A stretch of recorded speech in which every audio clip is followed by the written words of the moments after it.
আমরা তো কুত্তার মাংস পাঠাইছে, কারণ আজকে সবাই মিলে একসাথে গিয়ে আজকে ইমাম সাহেবের যে কোনো একটা বিষয় হবে আজকে। চলেন।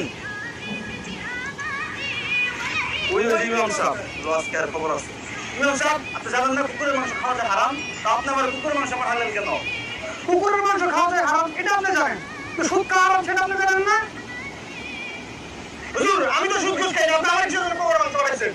আপনি সুদ ঘুষ খান না, আপনি খাইছে, আপনি তো মদ গাঁজা খান, এটা খাওয়া যায় ভালো, এত কুকুরের মাংস খাওয়া যায় ভালো। হুজুর, আমি তো শুধু খাই না, মদ গাঁজাও খাই না, আমার বাড়িতে আপনি কুত্তার মাংস পাঠাচ্ছেন কেন? আপনি শুধু খান না, মদ গাঁজাও খান না, আপনি কি করেন? পরকিয়া করেন, ওটা কি ভালো কাজ? আপনারা সবাই অপরাধী, আপনারা সবাই হারামের সাথে যুক্ত, এর চেয়ে ভালো আপনারা কুকুরের মাংস খান। ইমাম সাহেব, আমরা আমাদের ভুল বুঝতে পারছি, আমরা আজকে থেকে আর কোনো খারাপ কাজ করবো না, আমরা ইনশাআল্লাহ ইসলামের পথে চলার চেষ্টা করবো।